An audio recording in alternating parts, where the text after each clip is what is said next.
Lamentations chapter 3. Lamentations chapter 3, verses 21 to 41, yung pag-aaralan natin po this afternoon.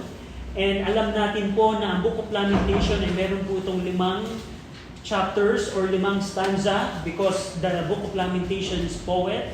Tula po ito, so we can call it stanzas or chapters. At ang pinaka-tema po ng Book of Lamentation, ipinapakita po dito ni Jeremiah na ang Panginoon ay makatarungan at matuwid at mapagmahal sa kanyang pagparusa sa kasalanan, pero hindi po natapos doon. Ipinapakita din po dito ni Jeremiah na kahit ang Panginoon ay nagpaparusa sa kasalanan, ang Panginoon po ay mahabagin, maawain at tapat sa kanyang mga tao. At bahagi po ng tema na yan ni Jeremiah ng Book of Lamentation, ipinakita ni Jeremiah in chapter 1 and 2 yung pong kaparusahan na natanggap po ng bayan ng Jerusalem mula sa Panginoon. At pagkatapos ng chapter 1 and 2, sa chapter 3, umusbong yung pag-asa na ang Panginoon pala ay mahabagin. Ang Panginoon pala ay maawain. Ang Panginoon pala ay tapat sa amin kahit kami pinaparusahan.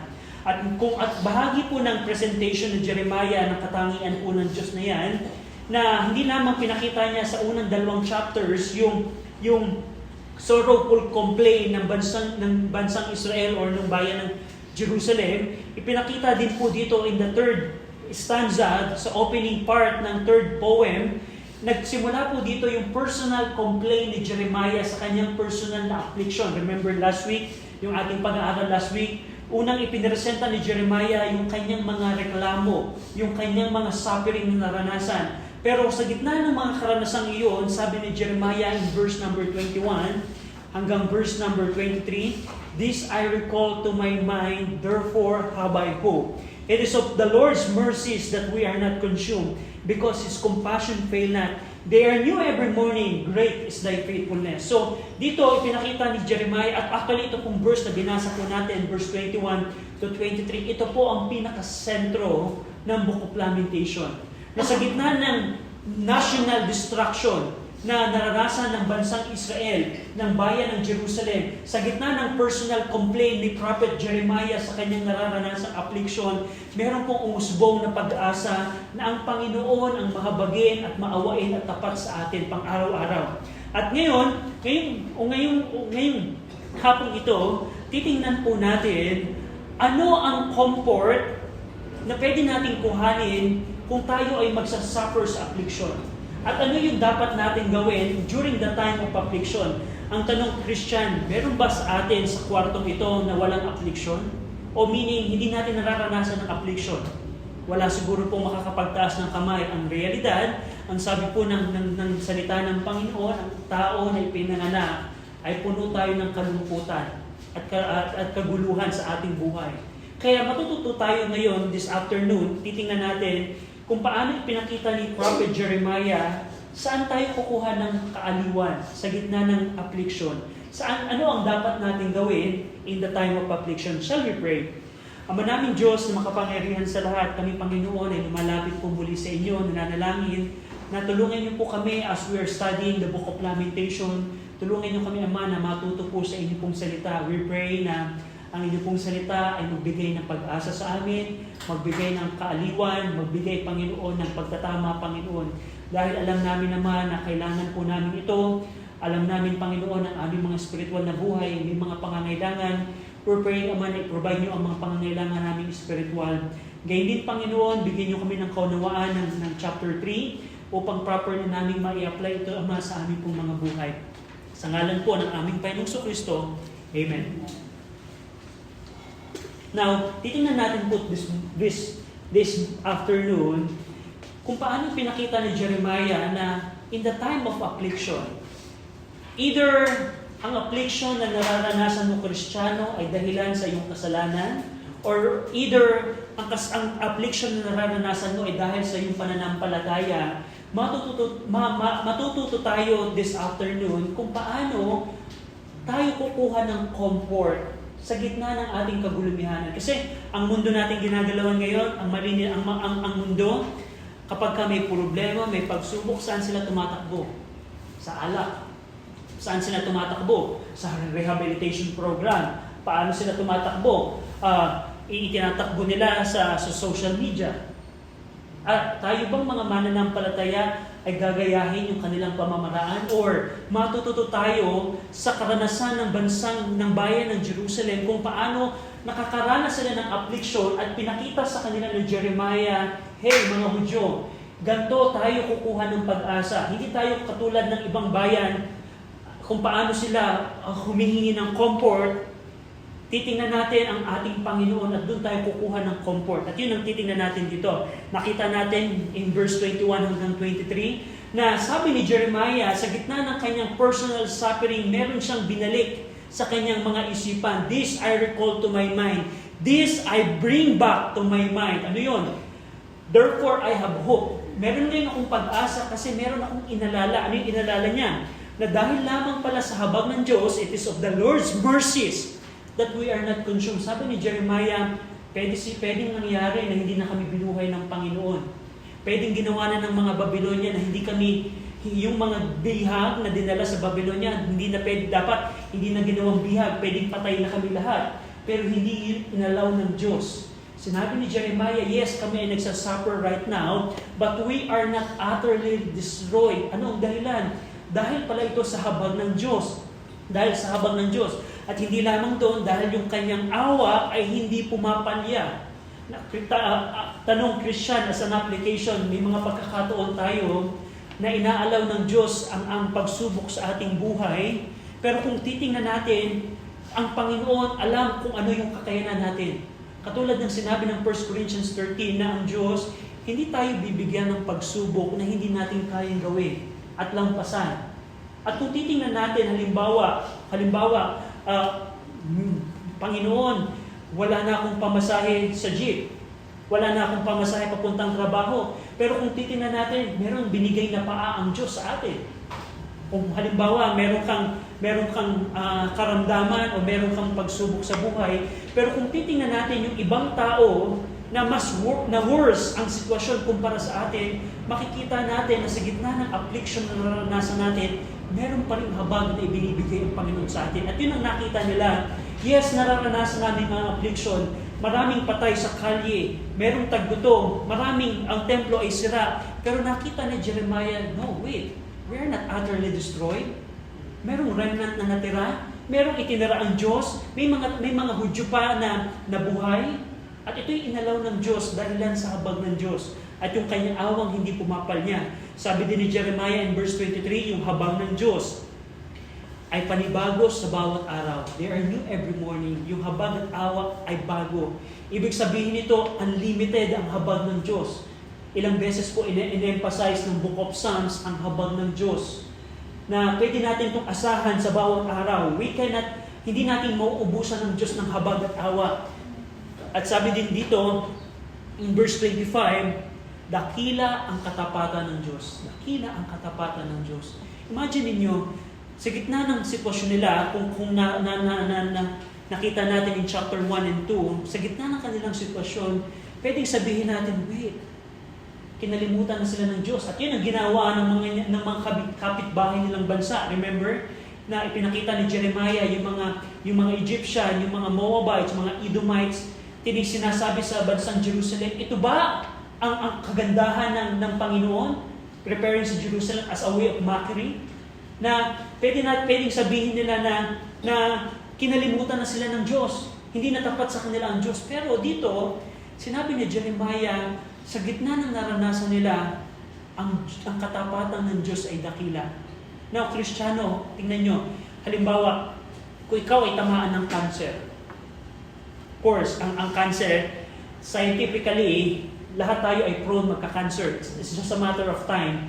Habang tumatanda ang tao, mas nagiging prone siya na magkaroon siya ng biologically na cancer cell. So, technically, pwede tayong magka-cancer lahat. Pero as a way lang ng katotohanan ito, in a way na makita natin yung katotohanan nito, kung halimbawa magkaroon ka ng cancer, which is napakahirap na sakit, kaya mo bang sabihin pa rin, great is the faithfulness of the Lord? Parang mahirap. Parang hirap kung ikaw halimbawa ay mamatayan, mawalan, at masunugan halimbawa. Halimbawa, may tahanan ka tapos nasunugan ka. Kaya mo ba rin bang sabihin, great is thy faithfulness? At yun ang nakita ni Jeremiah, na this I recall to my mind, therefore I have hope. What? That the Lord's faithfulness is great. Kaya meron pag-asa si Jeremiah. Now, in verse 24, as a continuation ng ating pag-aaral in Lamentations 3:24, hindi lamang yung mercy, compassions at faithfulness ng Diyos ang kanyang inalala at binalik sa kanyang isipan. In verse 24, sabi ni Jeremiah, ito ang naalala ko, the Lord is my portion, saith my soul, therefore will I hope in Him. Another testimony ni Jeremiah na meron siyang pag-asa sa Panginoon. Now, yung praise na the Lord is my portion, mauunawaan po natin yan when we go in Numbers 18. Tingnan niyo po yung Numbers 18. Now, last Wednesday, natingnan natin yan yung praise na yan ng psalmist that the Lord is my portion. Nakita natin yan last Wednesday. Pero, in order na properly makita yung sinasabi dito ni Jeremiah, go over in Numbers 18:20. Numbers 18:20. Basahin po natin ng sabay-sabay. Ready? Read. And the Lord spake unto Aaron, Thou shalt have no inheritance in their land, neither shalt thou have any part among them. I am thy part and thine inheritance among the children of Israel. Now dito, alam natin yung story. Ilan po ang tribo nung pumasok si Joshua? Ilan yung tribo? 12 po sila. At alam natin, di ba, na nung naghati-hati na ang mga lupa, sinong tribo ang walang lupa na minana? Ang mga Levites. Ito po ang tinutukoy dito ng Panginoon. Yung 11 kapatid mo, Aaron, 11 tribo, magkakaroon sila ng inheritance. Magkakaroon sila ng portion. Pero kayo, Aaron, ang Levites, ang Panginoon ang inyong portion. So dito yung sinasabi dito ni Jeremiah na binalik isipan niya na ang Diyos ang kanyang portion, ang kanyang inheritance. Now, in contrast, ang mga tao, umaasa ang maraming tao sa yaman, sa asset, sa kapangyarihan nila. Yun ang kanilang portion. Pero dito si Jeremiah, sinabi niya, wala kaming inheritance, wala kaming kalakasan, wala kaming material na bagay sa aming panahon ito. Pero sinabi ni Jeremiah na ang Panginoon ang aking portion. Katulad ng mga Levites, wala silang lupang minana, pero ang kanilang inheritance ay ang ating Panginoon. At dito makikita natin na ito ipag-acknowledge, yung pag-acknowledge ni Prophet Jeremiah na ang Panginoon ang kanyang portion, ito ang nagbibigay ng pag-asa sa kanya sa gitna ng affliction. Therefore, will I hope in Him. In verse 25, ito pa din ang inalala ni Jeremiah. In verse 25, ano ang kanyang mga bagay na binalik sa kanyang isipan? Hindi lamang habag, awa, katapatan ng Diyos, hindi lamang yung kanyang commitment na ang Panginoon ang kanyang portion. In verse 25, the Lord is good unto them that wait for Him, to the soul that seeketh Him. Ibinalik isipan ni Jeremiah ang kabutihan ng Diyos. Now, parang hirap sabihin yun. Brother RJ, patay lahat ng priest. Sira ang templo, sira ang pader ng Jerusalem. Itong mga Babylonia, kung paano kami patayin at paslangin, napakahirap tingnan. Kaya ko ba bang sabihin na ang Diyos ay mabuti?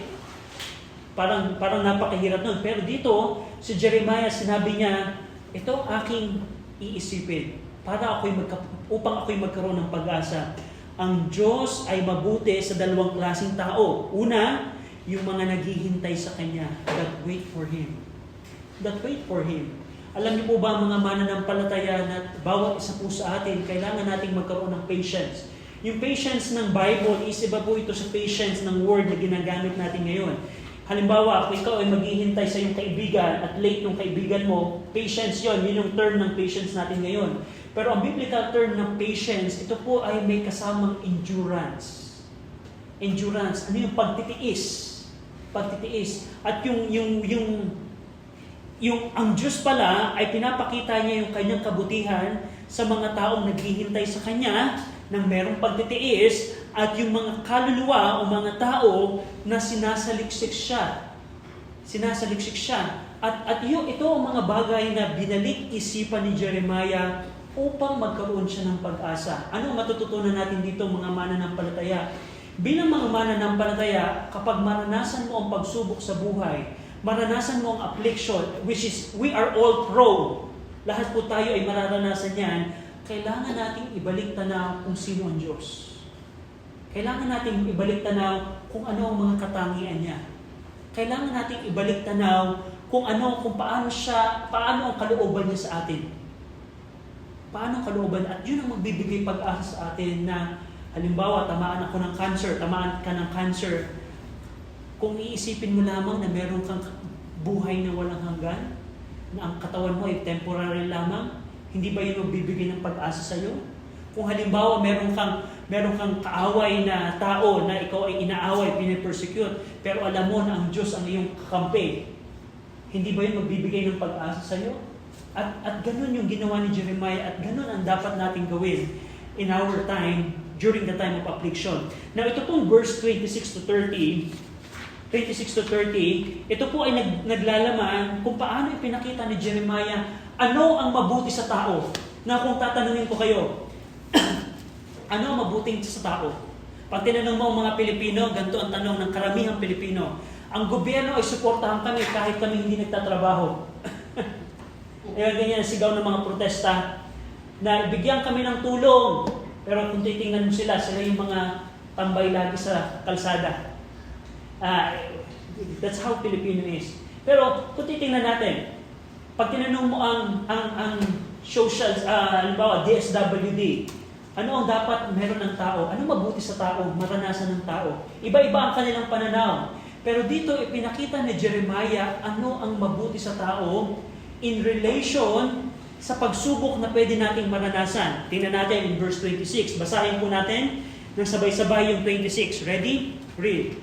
It is good that a man should both hope and quietly wait for the salvation of the Lord. So, now, in the context ng isang taong nararanasan ng affliction, ito ang mabuting gawin ng tao. It is good that a man should both hope and quietly wait for the salvation of the Lord. Anong ibig sabihin nito, Brother RJ? Instead of complaining and instead of asking for others people's help, it is a good thing for a man to hope and quietly wait for the salvation of the Lord. Ito po yung context ng, imagine niyo, dalhin niyo po itong verse na ito sa mga tao ng Jerusalem. Nawasak, sira, sunog ang templo, sira ang pader, walang makain. Sinabi ni Jeremiah, you know what, mga kababayan, it is a good thing for a man to wait, a man should both hope, magkaroon ng pag-asa, at tahimik na maghintay sa kaligtasan ng Panginoon. Imagine niyo, ganun lang, Brother RJ, ang dapat gawin, na ang pinapakita dito ni Jeremiah is ano yung tamang response. Kasi ang tendency ng tao ay laging magreklamo. Itong mga pagkakataong ito, pwedeng gawin ni Jeremiah ay magreklamo sila sa Panginoon. At yun ang ginawa nila. In the previous chapters, nakita natin yung kanilang reklamo. Pinakita dito ni Jeremiah, after niyang, in the center of the book, pinakita niya ano ang dapat gawin ng tao. Ang dapat gawin ng tao ay umupo at manahimik at at umasa sa Panginoon at tahimik na maghintay sa Panginoon. Sinuportahan pa siya ng verse 27. Tingnan niyo po. It is good for a man that he bear the yoke in his youth. Ang ibig sabihin po nito, mabuti pala sa isang tao na maranasan niya yung yoke of affliction habang bata pa siya. Wait a minute, Brother Ajay. Anong ibig sabihin niyan? Ibig sabihin, mabuti sa isang tao na bata pa na maranasan niya ang yoke of affliction upang ang batang ito, ang taong ito, ay maranasan kung paano ang tamang response kapag naranasan niya na yung affliction sa kanyang buhay paglaki. Nasabi dito ni Jeremiah, parang ganito, kailangan matrain ang mga tao, mabuti sa isang tao, na yung bata pa lamang siya, ay naranasan niya na yung yoke of affliction. Upang pagtanda niya, ay properly siyang mag-response kapag naranasan niya yung affliction. Parang sinasabi dito ni Jeremiah na kailangan i-train ang mga tao ang ibig sabihin nun, this trains him, the person, the man, to hope in the Lord, which is the proper way to handle affliction. Now, ang point dito ng verse 27 is, mabuti sa tao na nung bata pa lamang siya ay naranasan niya na yung affliction. Bakit, Brother RJ? Upang matuto siyang umasap sa Panginoon. Para kapag tanda niya at maranasan niya yung iba-ibang affliction, meron na siyang katangian na maalam siyang umasa sa Panginoon. Yun ang sinasabi dito ng verse 27. At ano pa? In verse 27, it's a good principle na makikita natin na go over halimbawa in Ephesians 5. Ito po'y para sa mga tatay, and I think in this room, ito po'y para sa akin lamang dahil ako lang po yung tatay this afternoon sa kwarto pong ito. Pero this is the principle po. Tingnan niyo po in Ephesians in Ephesians 6:4, basahin po natin ang sabay-sabay. Ready? Read. And ye fathers, provoke not your children to wrath, but bring them up in the nurture and admonition of the Lord. Now, ito po'y para sa akin, dahil ako lang po yung tatay sa kwartong ito. Bahagi po ng kaloob, layunin po ng Diyos na yung mga tatay ay hindi i-provoke sa pagkagalit ang mga anak. There are many ways that father can provoke the children unto wrath. That's another discussion. Pero gusto kong pansinin nyo na ang utos sa mga tatay ng Panginoon is to bring the children up in the nurture and admonition of the Lord. Anong ibig sabihin ng Brother RJ? Ibig sabihin, bahagi po ng responsibilidad naming mga tatay ang i-train ang aming mga anak kung paano ang Diyos ay nag-a-admonish. Paano ang Diyos nagpaparusa sa kasalanan. Paano ang Diyos ipinapakita ang kanyang pag-ibig sa kanya in a way na paglaki niya at maranasan niya yung affliction at maranasan niya na ang pagkilos ng Diyos na train na yung batang yon sa admonition of the Lord. At yun ang goal ng isang Christian home na yung tatay ang magbibigay ng larawan na pag ang bata ay nagkasala, katulad ng Diyos na mapagmahal na pinaparusahan ng kasalanan ay ganun din. Kung paano ang Diyos ay nagbibigay ng nurture and admonition, ganun din. Na yung admonition dito ng Panginoon, ito yung para kang gumagawa ka ng isang environment na ang bata ay matitrain sa pag-admonish ng Diyos sa kanyang paglaki.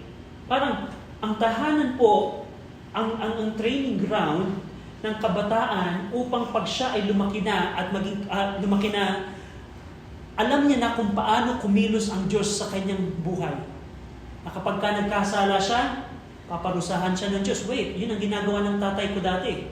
Pag ako'y nagkakasala, paparusahan ako ng Diyos. Kung paglaki ko, halimbawa, nung malaki na yung bata, paano ang Diyos nagpapaalala sa kasalanan, paano ang Diyos nag-nurture and admonish, maaalala niya na na-train na siya nung bata siya. Ayun yung pinaka-essence ng Ephesians 6:4. Now, going back in Lamentation, sinabi dito ni Jeremiah na mabuti pala na nung bata pa tayo, naranasan natin yung affliction. Kasi bakit? Kasi ngayon, naranasan ngayon natin itong national affliction, ginamit ng Diyos ang Babylonia upang maranasan natin. Buti sana, kung naranasan natin ito nung kabataan natin, natuto na sana tayo umasa sa Panginoon. So, yun yung pinaka-point dito ni Jeremiah na it's better for a man, it's good for a man na maranasan yung affliction for the purpose na matuto siyang umasa sa Panginoon. Upang paglaki niya, pag siya ay nakaranas na ng different kind of affliction, alam niya na umasa sa Panginoon. Verse 28, basahin po natin ng sabay-sabay. Ready? Read. He seated alone and gave him silence, because he had poured him upon him. Ano pa yung mabuti sa isang tao? Hindi lamang umasa at quietly maghintay sa Panginoon.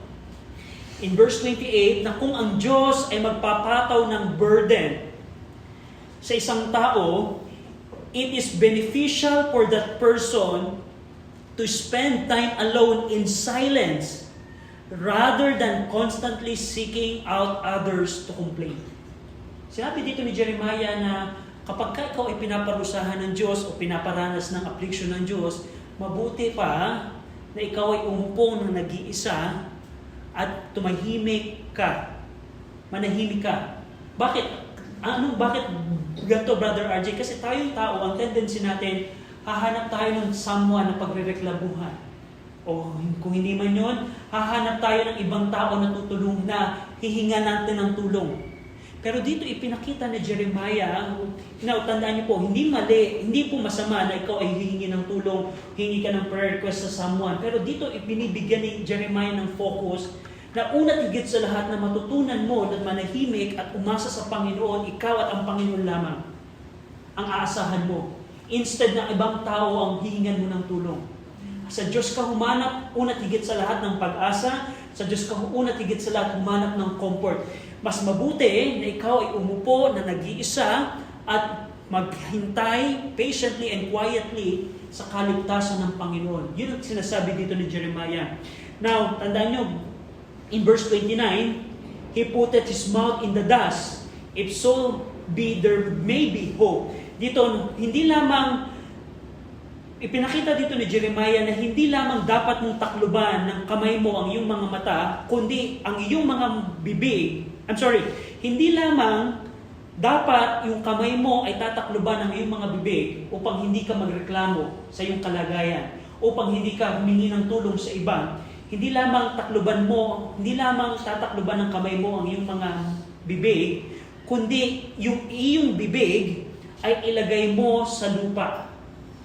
Anong pagpapakita nun? Ito ay merong idea ng humble silence.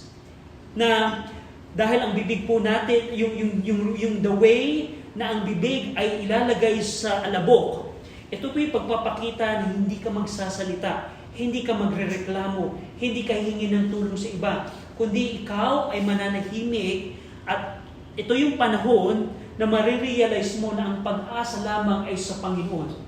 So ang pinaka-idea dito ni Jeremiah,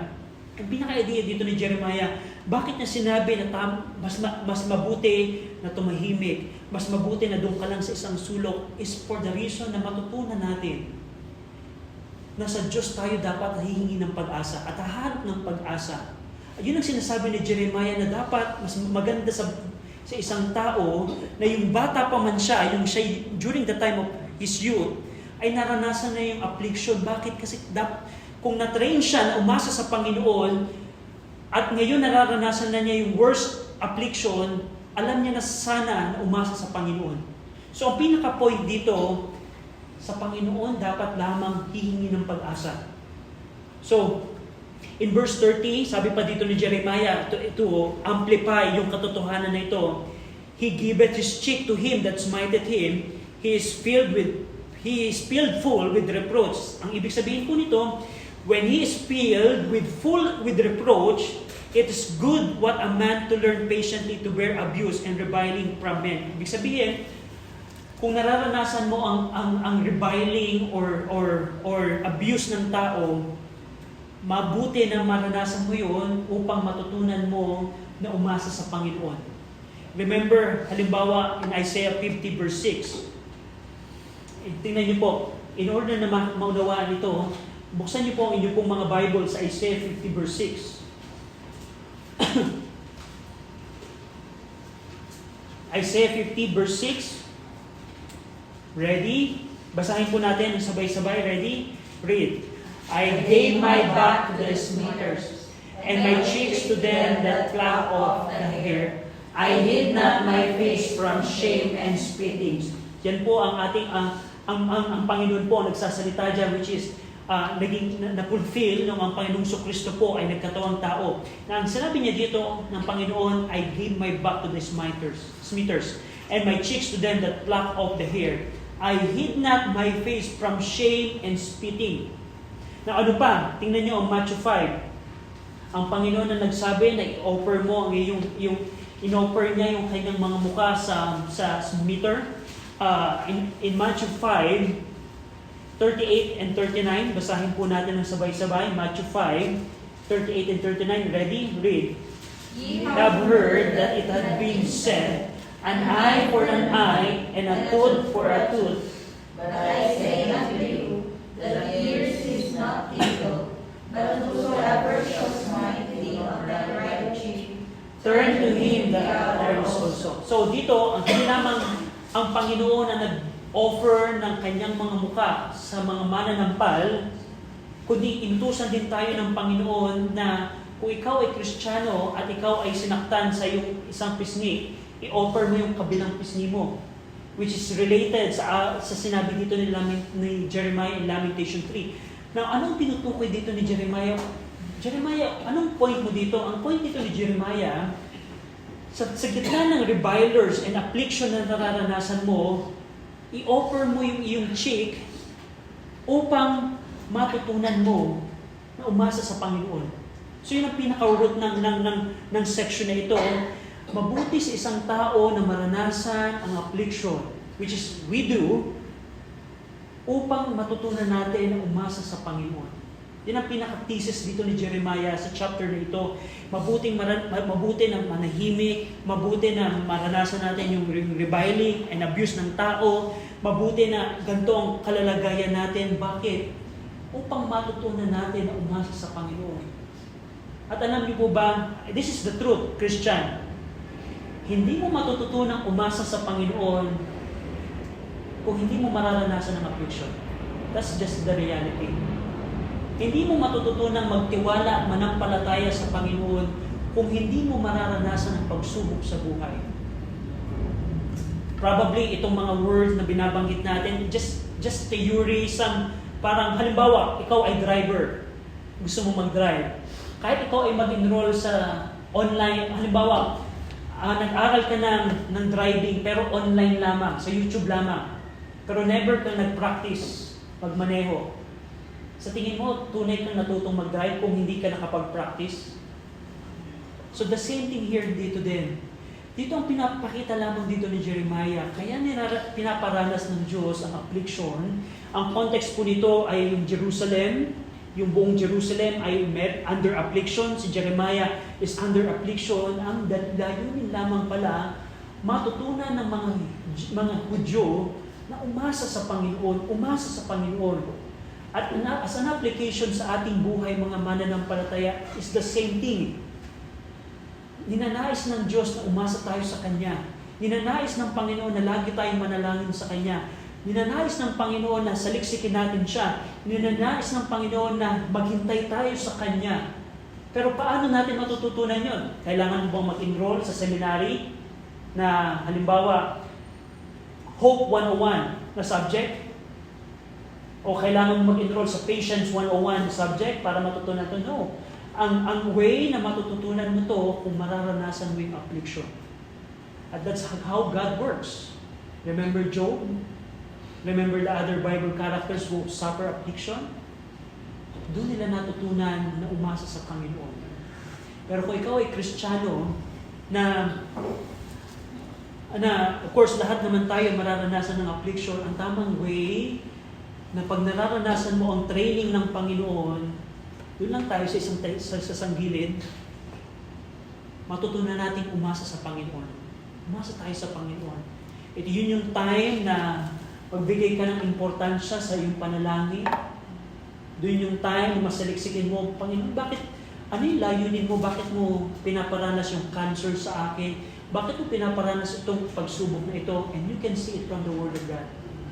So yun yung pinaka-thesis dito ni Jeremiah na, hey, mga kababayan, alam ko na tayo ay wasak, tayo ay afflicted ng Panginoon, pero ito ay magandang training ground upang tayo ay umasa sa Panginoon. Tayo ay umasa sa Panginoon. Now, in verse 31, now ito ngayon yung comfort na pwede natin kuhanin sa Panginoon. Sabi ni Jeremiah sa kanyang mga kababayan, the grounds of comfort. Basahin po natin ang verse 31 and 32. Ready? Read. For the Lord will not cast off forever, that though he cause grief, yet will he have compassion according to the multitude of his mercies. So ito yung mga grounds o mga basis ng ating kaaliwan sa gitna ng affliction. Una, for the Lord will not cast off forever. Ibig sabihin, yes, nararanasan natin ang affliction ngayon, pero ito'y panandalian lamang. Hindi tayo permanently ganito. Because the Lord will not cast off forever. In verse 32, sabi ni Jeremiah, but though he caused grief, kahit gawin ng Diyos na tayo ay afflicted, kahit tayo ginawa ng Diyos na tayo ay malulungkot, yet will He have compassion according to the multitude of His mercy. Ang sinasabi lamang dito ni Jeremiah, mga kababayan, temporary lamang ang mga bagay nito. Pinaparanas sa atin ng Diyos, yes, dahil ito sa ating kasalanan, pero gusto kong makita ninyo na hindi tayo ika-cast off ng Panginoon forever. And guess what? Ang mga Hudyo, meron pa rin bang Hudyo sa ating panahon? Yes, imagine niyo ilang libong taon na. Yung Babylonian Empire ay wala na sa ating panahon. Persian Empire wala na din. Ang Grecian Empire wala na din. Yung mga civilization na nag-persecute sa Jerusalem, ngayon sila ang wala na ngayon. And guess what? Ang bansang Israel ngayon ay nag-i-exist pa rin. Iyan ang patunay that the Lord will not cast off forever. Kahit gawin niya na palungkutin tayo ngayon, but though He caused grief, kahit hinayaan ng Diyos na tayo'y maging malungkot, pero sabihin ko, sabi ni Jeremiah, yet will He have compassion according to the multitude of His mercy. And now, an application sa ating mga mananampalataya, alam niyo po ba, kung ikaw ay makakaranas ng pagsubok, one thing is sure, hindi yan pangmatagalan. Hindi yan permanent, hindi yan permanent. Yan ay merong parang ulan, bagyo ng ating buhay, hindi laging bagyo. Darating yung araw na makikita mo na nalagpasan mo na yung pagsubok na yan. At yun yung point dito ni Jeremiah, hindi tayo kinasok ng Panginoon forever. Hindi to permanent. Ang Panginoon ay magbibigay pa rin ng awa ayon sa kanyang yaman, karamihan ng kanyang kahabagan. Go over in Hosea 6:1, binanggit din po ito ni Hosea. Bago pa man sila masako, bago pa man mangyari yung ang mga bagay nito, pinakita na ito ni Hosea, yung katotohanan ito. Mararanasan nila ang affliction, mararanasan nila ang destruction, pero hindi po natapos doon. Tingnan niyo po ang Hosea. Hosea 6:1.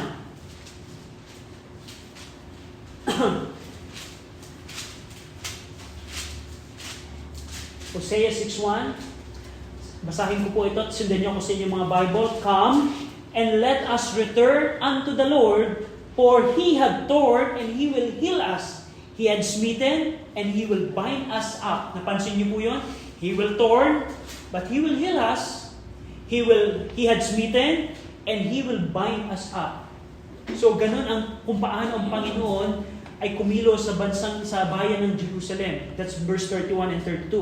Going back in Lamentations 3:33, sabi dito ni Jeremiah, for He doth not afflict willingly, nor grieve the children of men. Ito pong napakagandang katotohanan.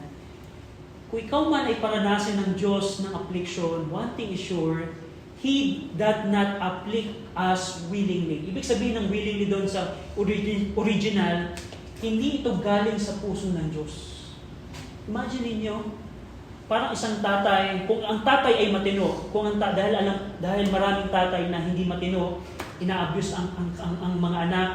Pero kung ang tatay ay matino, katulad ng Panginoon, hindi naman mamamalo ang tatay ng willingly, mula sa puso niya. Pero kinakailangan mapalo ang anak upang maitama ang maling gawain. Yun ang point dito ni Jeremiah. Ang Diyos, nag-a-afflict siya sa atin, pero hindi to willingly, hindi to galing sa puso ng Diyos. Hindi ginugusto ng Diyos to. Pero kailangan gawin to ng Diyos upang itama yung ating mga landasin, yung ating mga pamamaraan. Verse 34, to crush under His feet all the prisoners of the earth. Ibig sabihin dito na the treading down to the earth of all prisoners under His feet refers to the cruel treatment of the Jews by the Chaldeans at the taking of Jerusalem and Judah, and generally to deeds of violence perpetrated by victors of war. Ang ibig sabihin po nito, yung to crush under His feet all the prisoner. Halimbawa, ganito po ang ginagawa ng mga Chaldeans based sa testimony ni Jeremiah.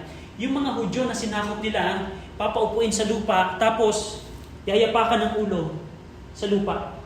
Imagine niyo may natao dito, ako Chaldeans, Babylonia. Ginanan ko yung mga presento. Ganyan po yung trending of it. Pinapakita nito yung intense violence na ginawa ng Chaldeans or ng Babylonia sa Jerusalem. Pero dito sinabi ni Jeremiah, hindi to from the heart ng Panginoon.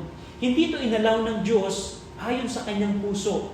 In verse 35, not only that, to turn aside the right of a man before the face of the Most High, to subvert a man in his cause, the Lord approved it not. Ang ibig sabihin po nito, ang Diyos ang Panginoon for a time will allow evildoers to pervert man at yung justice ng Panginoon upang iserve ang purpose ng Diyos sa kanila. Pero hindi ibig sabihin nito ay inaaprubahan ng Diyos ang evil doings. Now, in the context, parang ganito po. Yes, ginamit ng Diyos ang Babylonia upang wasakin ang Jerusalem. And that's the truth na makikita natin. Bakit naranasan ng Jerusalem ang pagkawasak sa mga kamay ng Babylonia? Dahil sa pagkilos ng Diyos. That's what we know. Pero dito ipinakita ni Jeremiah na kahit ganun ang pagkilos ng Panginoon, hindi niya inaaprubahan yung evil doings na ginawa ng Babylonia. Napansin niyo po, ang Babylonia ang nagwasak sa Jerusalem at yun ay layunin ng Diyos. Pero hindi ibig sabihin noon na yung mga kasalanan na ginawa ng Babylonia sa Jerusalem ay papalampasin niya. Kaya po sa book of Isaiah, meron pong judgment na ipinataw sa Babylonia din. Kaya po, ang Panginoon, pagkatapos, ang Panginoon, ginamit po ang Persian Empire upang ibigay ang judgment niya sa mga Babylonia. So, ang point dito ni Jeremiah is na, yes, pinaparanas ng Diyos yung ating affliction, pero ito hindi inaaprubahan ng Panginoon. Hindi ito mula sa kanyang puso. Hindi niya gusto to. Imagine niyo ang isang tatay na mapagmahal sa kanyang anak na ayaw ng tatay na saktan ang kanyang anak, pero kailangan niyang saktan at paluin yung kanyang anak upang maitama yung kanyang mga landasin.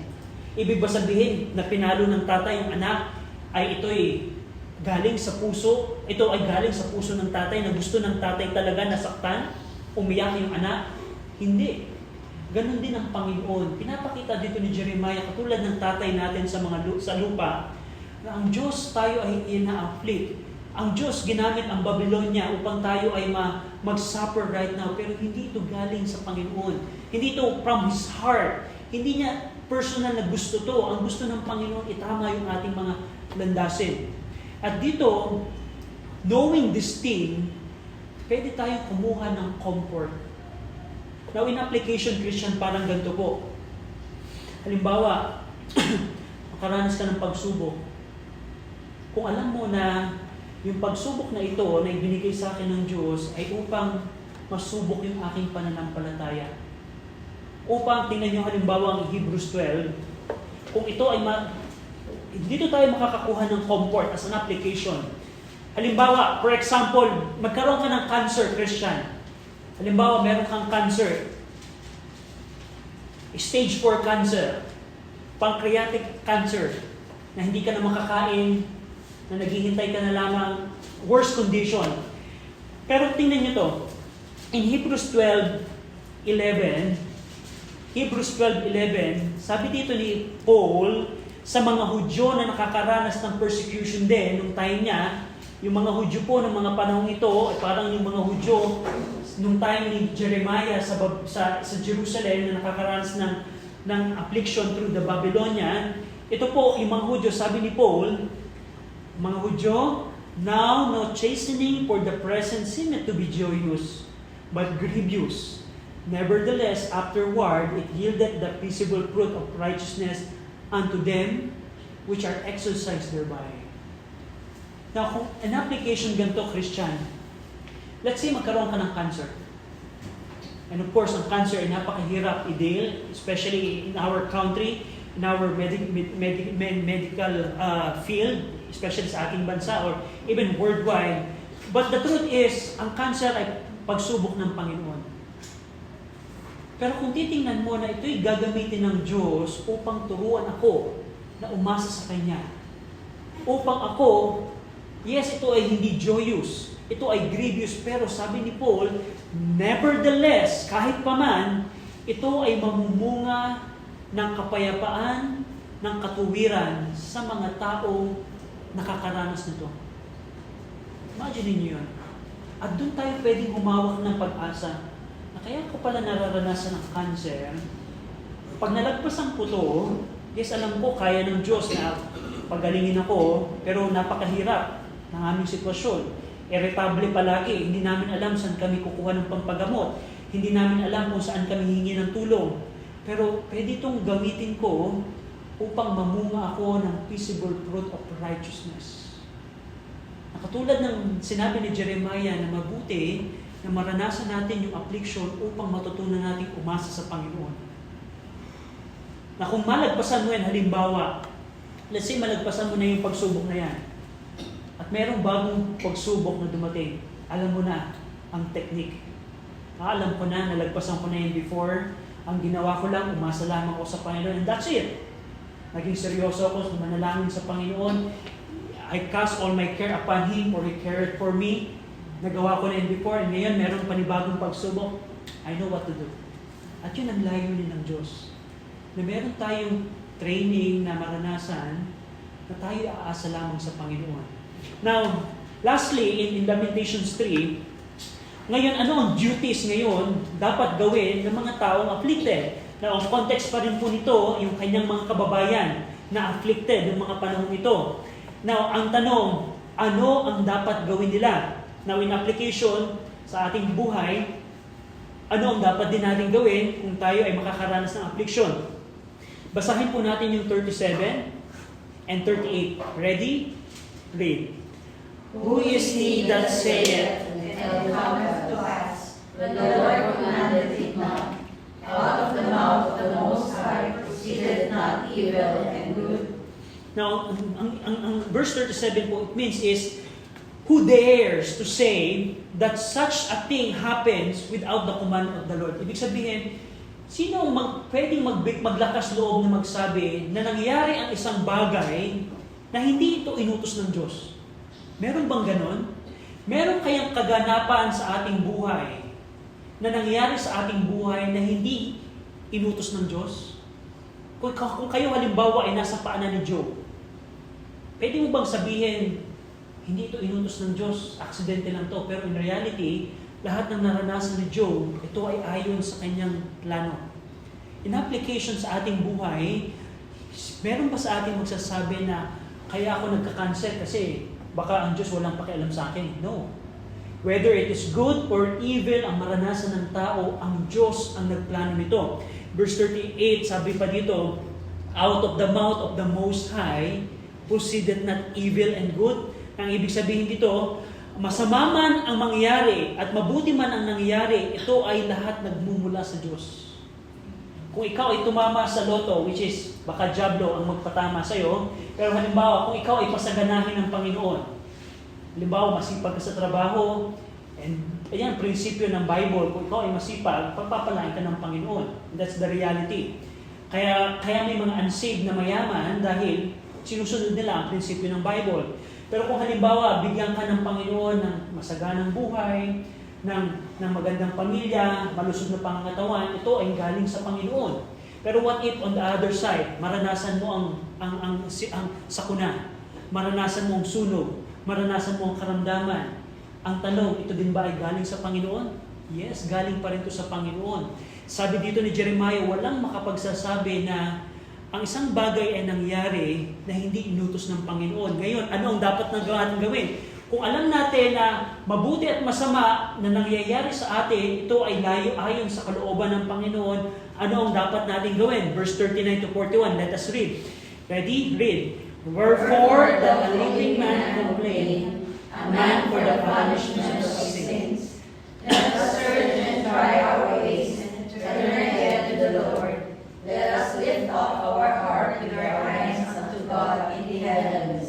So, as the context, Alam natin na sabi ni Jeremiah sa mga kababayan niya, lahat pala na nangyayari sa atin, including itong pagsakop ng Babylonia, ito ay nanggaling sa Diyos. Wherefore, that a living man complain, a man for the punishment of his sin. Ngayon, knowing na ang Diyos ang nagbigay ng masamang bagay sa atin, pwede ba ang tao ay mag-complain laban sa Diyos sa kanyang kaparusahan ng pinataw sa ating mga kasalanan?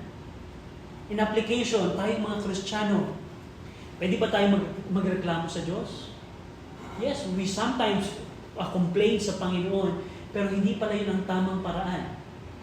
Kasi whether ito'y mabuti o masama, ipanaranas ng Diyos sa atin, alam natin na ito'y may layunin ang Diyos sa atin.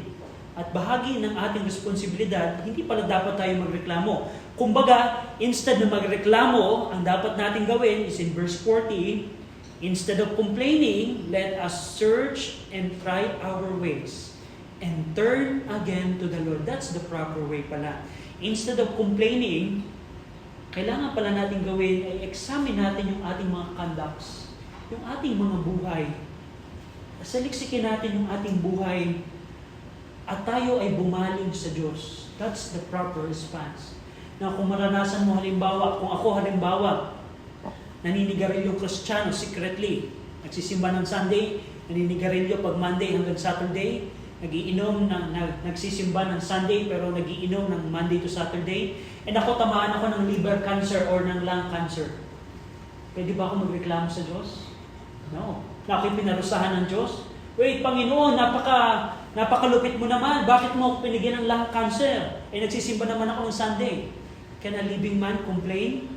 Wherefore, can a living man complain against what the Lord had done to him for the punishment of sin? Of course, ang sagot ay hindi.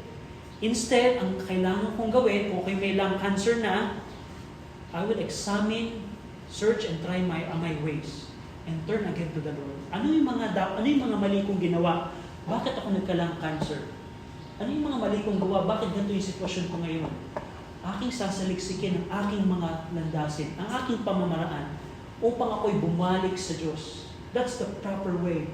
When God punish us because of our sins, ang tamang gawin, saliksikin ang ating mga pamamaraan at mag-repent. That's the word turn again. That's the essence of repentance. Na kaya mo naranasan ang pagsubok na yan is dahil sa kasalanan mo, ang tamang gawin ay magsisi at bumalik sa Diyos. In verse 41, not only that, let us lift up our heart with our hands unto God in the heavens. Ang expression po na yun ay ibig sabihin, let us express earnest prayer unto God in the heavens. Na hindi lamang hanapin at saliksikin ang iyong landasin, hindi lamang bumalik sa Diyos, kundi ikaw ay magkaroon ng earnest prayer sa Panginoon. That's the proper response instead of complaining. So dito, sa section na ito tandaan nyo yung context po nito, si Jeremiah, kinakausap niya yung kanyang mga kababayan. Pinakita dito ni Jeremiah na ang Diyos ang ating pag-asa. Na kaya tayo pinaparanas ng Diyos dito upang matutunan natin na tumahimik sa isang tabi at umasa sa Panginoon. Bakit? Dahil ang Diyos ang ating comfort. Siya ang nagbibigay ng comfort. Na ang katotohanan na hindi tayo kakalimutan ng Diyos, that the Lord will not cast off us forever, ito ang magbibigay sa atin ng comfort. Yes, malungkot tayo ngayon, pero I tell you, tayo ay bibigyan ng compassion ng Panginoon, hindi man ngayon, maaaring bukas. Yun ang kanyang pangungusap sa kanyang mga kababayan. At lastly, pinakita dito ni Jeremiah, ano ang dapat gawin natin, mga Hudyo? Ang kailangan natin gawin, una, hindi tayo magreklamo sa Diyos. Yes, wasak yung ating bayan. Wasak ang lahat ng ating pagkakakitaan, yung ating mga mahal sa buhay, mga patay sila sa kalye, yung mga Babylonia kung paano tayo patayin at paslangin at saktan.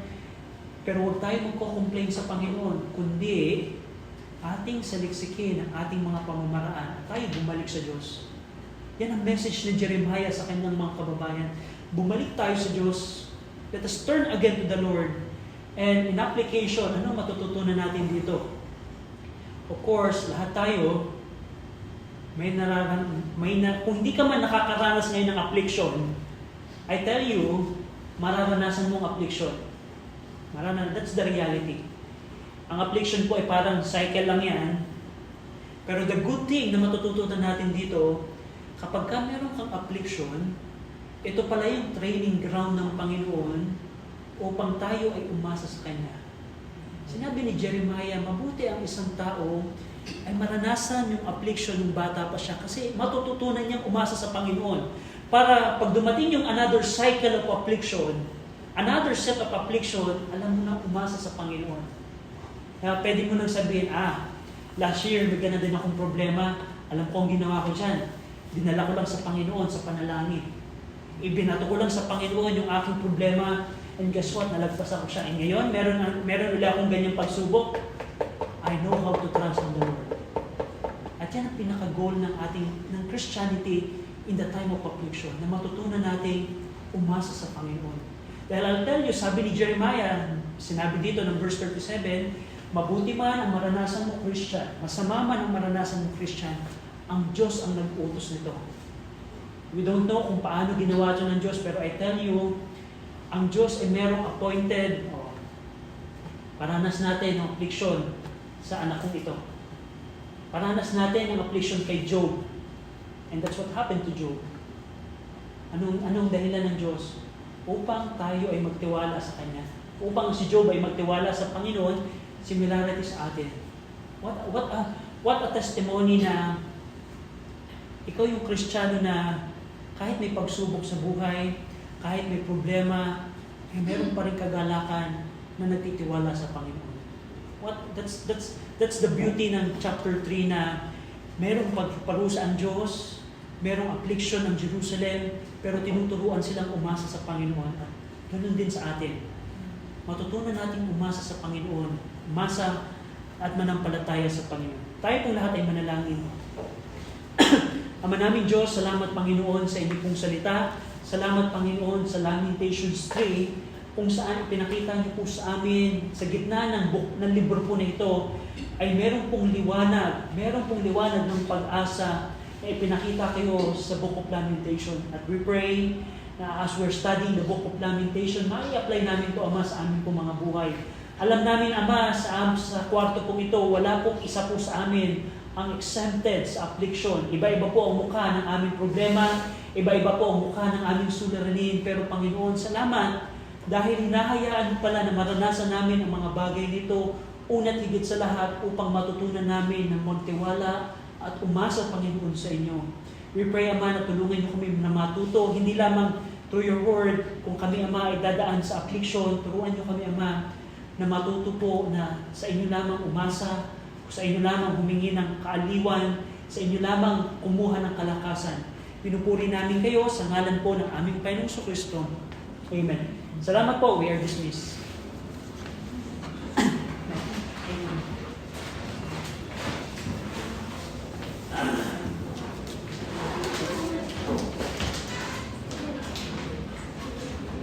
Kaya, lagyan mo ko na